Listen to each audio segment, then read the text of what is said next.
कल्पना कीजिए आप एक सुदूर ग्रह पर खड़े हैं, जहां रात का आकाश परिचित टिमटिमाते सितारों का नहीं, बल्कि गर्म गैस और चट्टानी मलबे के एक अराजक समुद्र का है, जो एक भयावह नजदीकी तबाही का संकेत दे रहा है। और यह विचार ही वह धागा है जो हमें ब्रह्मांड के सबसे गहरे रहस्यों से जोड़ता है, उन रहस्यों से जो हमारी अपनी पृथ्वी की शांत सतह के नीचे छिपे हैं। भले ही हमारी आंखें केवल दसियों अरब आकाशगंगाओं को निहार रही हों, फिर भी वास्तविकता यह है कि हमारा अपना सौरमंडल, जो आज इतना व्यवस्थित लगता है, कभी अराजकता का एक भयंकर अखाड़ा था, एक ऐसा मंच जहां ब्रह्मांडीय नाटक खेला गया था, और उस नाटक में हर कोणीय गति, हर गुरुत्वाकर्षण संपर्क, जीवन या विनाश के बीच का अंतर था। और उस भयानक रात के आकाश के नीचे खड़े होकर, जहां प्रलयकारी टकरावों की कल्पना की गड़गड़ाहट दूर के मेघों की गर्जना की तरह गूंजती है, हम उस मौलिक प्रश्न पर विचार करते हैं, क्या ऐसे संसार मौजूद हैं जो विशाल टकरावों से फटने से बचने के लिए सक्रिय रूप से अपनी स्थिति बदल सकते हैं? विज्ञान की दुनिया में ग्रहों का कोई इरादा नहीं होता, वे जागरूक होकर भागते नहीं हैं, लेकिन प्राकृतिक तंत्र मौजूद हैं जो उन्हें अपनी स्थिति बदलने के लिए मजबूर करते हैं, मानो वे अदृश्य खतरों से बच रहे हों। और यह सब ग्रहों के प्रवास, प्लेनेटरी माइग्रेशन की आकर्षक अवधारणा से शुरू होता है, जो युवा तारों के प्रारंभिक चरणों में विशेष रूप से विशाल गैस ग्रहों जैसे बृहस्पति के लिए होता है, जो प्रोटोप्लेनेटरी डिस्क के साथ बातचीत के माध्यम से अपने केंद्रीय तारे के करीब चले जाते हैं।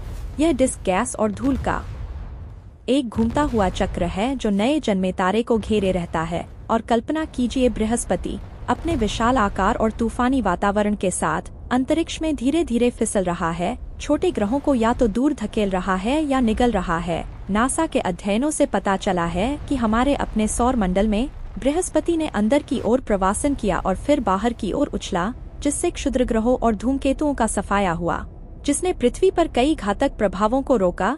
यदि यह प्रवास नहीं हुआ होता तो शायद पृथ्वी पर लगातार बमबारी होती रही होती, जिससे जीवन का विकास असंभव हो जाता। हाल ही में वर्ष 2023 में खगोलविदों ने एक दूर के तारे की प्रणाली में दो विशाल गैस ग्रहों को टकराते हुए देखा, जिससे एक डोनट के आकार का धूल का बादल बन गया, जो नए ग्रहों या चंद्रमाओं को जन्म दे सकता है। यह दर्शाता है कि टक्कर न केवल विनाश लाती है बल्कि अवसर भी पैदा करती है, लेकिन पूर्ण विनाश से बचने के लिए ग्रह को सही समय पर स्थानांतरित होना चाहिए।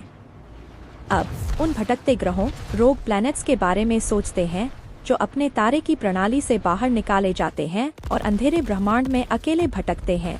इन ग्रहों को विनाश से बचने के लिए स्थानांतरित माना जा सकता है। वे शक्तिशाली गुरुत्वाकर्षण अंतःक्रियाओं के कारण बाहर निकाल दिए जाते हैं, जैसे कि दो तारे बहुत करीब से गुजरते हैं या एक बड़ा ग्रह अपने साथियों को बाहर निकाल देता है। कल्पना कीजिए, एक ठंडा ग्रह जिसे गर्म करने के लिए कोई सूरज नहीं है, अनंत शून्य में भटक रहा है, जिसकी सतह पर बर्फ जमी है और चट्टानी पहाड़ों पर ठंडी हवाएं सरसराहट कर रही हैं। वर्ष 2023 में न्यूज़वीक के अध्ययनों के अनुसार मिल्की वे में तारों की संख्या से भी अधिक रोग प्लैनेट्स हो सकते हैं, लेकिन पृथ्वी से टकराने की उनकी संभावना अत्यंत कम है। उन्होंने अराजक तारे की प्रणाली को छोड़कर विनाश से बचा लिया है, लेकिन बदले में उन्हें अंतर्तारकीय अंतरिक्ष में अन्य क्षुद्र ग्रहों के साथ अधिक टकराव का सामना करना पड़ता है। विश्व निर्माण मंच का एक दिलचस्प प्रश्न यह है कि क्या रोग प्लैनेट्स को अधिक क्षुद्र ग्रह मिलते हैं? इसका उत्तर हाँ है, क्योंकि अन्य भटकती वस्तुओं से बचने के लिए उनके पास स्थिर कक्षाएं नहीं होती हैं। फिर भी कुछ रोग प्लैनेट्स अपनी बर्फ की परत के नीचे उपसतह महासागरों को बनाए रख सकते हैं, जहां सूक्ष्मजीव कोर से गर्मी से जीवित रहते हैं, जिससे उन्हें लंबी यात्राओं के दौरान जीवित रहने में मदद मिलती है। यह पलायन ही उनकी उत्तरजीविता की रणनीति है। टकराव से बचने के लिए ग्रह कैसे स्थानांतरित होते हैं, इसका एक जीवंत उदाहरण प्लूटो और नेपच्यून का मामला है। प्लूटो, जिसे अब एक बौना ग्रह माना जाता है, की कक्षा अन्य ग्रहों की कक्षीय तल से 17 डिग्री झुकी हुई है और इसकी कक्षा अत्यधिक विलक्षण है, जिससे यह कभी कभी सूर्य के करीब आ जाता है, नेपच्यून से भी अधिक। आप प्लूटो की कल्पना एक ऐसे खेल के मैदान में तिरछे लुढ़कती गेंद के रूप में कर सकते हैं, जहां बर्फीली हवाएं चलती हैं और नाइट्रोजन की बर्फ से ढकी सतह है, लेकिन नेपच्यून के साथ 32 के कक्षीय अनुनाद के कारण, जिसका अर्थ है कि प्लूटो 2 चक्कर लगाता है जबकि नेपच्यून 3 चक्कर लगाता है, वे टकराव से बचते हैं। अक्षीय दोलन और अक्षांशीय दोलन जैसी घटनाएं प्लूटो को निकटतम दृष्टिकोण पर नेपच्यून से कम 90 डिग्री दूर रखती हैं। और हमेशा नेपच्यून की कक्षीय तल के ऊपर रहती हैं। वर्ष 2024 के नवीनतम शोध से पता चलता है कि बृहस्पति ने इस कक्षा को स्थिर करने में महत्वपूर्ण भूमिका निभाई, जिसने यूरेनस से आने वाली अस्थिरता को रोका। बृहस्पति के बिना प्लूटो सैकड़ों लाखों वर्षों में तारे की प्रणाली से बाहर निकाल दिया गया होगा या नेपच्यून से टकरा गया होगा। यह हमें ब्रह्मांड के नाजुक संतुलन के लिए आभारी महसूस कराता है, जहां अदृश्य बल हर चीज को ढहने से रोकते हैं। आगे बढ़ते हुए वैज्ञानिकों ने अजीब कक्षाओं वाले बहिर्ग्रहों की खोज की है, जैसे कि 2M111-0 जो 2 भूरे बौने तारों की परिक्रमा एक ऐसे ग्रह के साथ करता है जो 90 डिग्री के कोण पर लंबवत परिक्रमा करता है।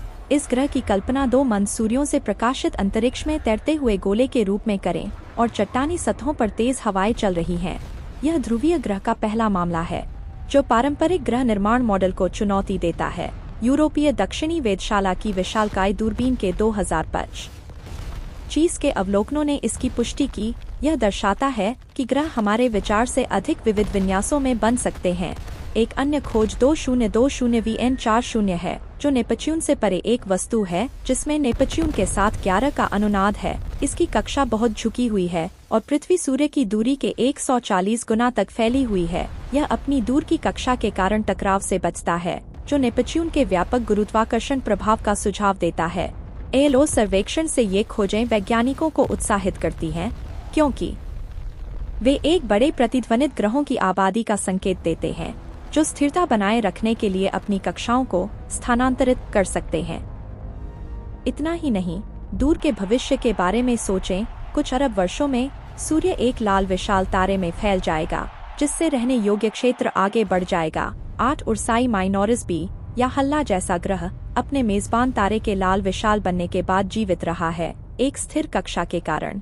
आप भय और आशा की भावना महसूस कर सकते हैं जब आप कल्पना करते हैं कि पृथ्वी को स्थानांतरित होना पड़ सकता है, भले ही यह केवल एक सिद्धांत हो। निगले जाने से बचने के लिए नासा के 2023 के अध्ययनों से पता चलता है कि कुछ ग्रह गुरुत्वाकर्षण अंतःक्रियाओं के कारण दूर धकेले जा सकते हैं, जिससे विनाश से बचा जा सकता है। इसके अलावा अंतर्ग्रहीय परिवहन नेटवर्क का विचार लैग्रेंज बिंदुओं का उपयोग करके अंतरिक्ष यान को कम ऊर्जा के साथ यात्रा करने की अनुमति देता है। यह सुझाव देता है कि भविष्य में मनुष्य कृत्रिम रूप से ग्रहों को स्थानांतरित करने में मदद कर सकते हैं, हालांकि यह वर्तमान में विज्ञान कथा है।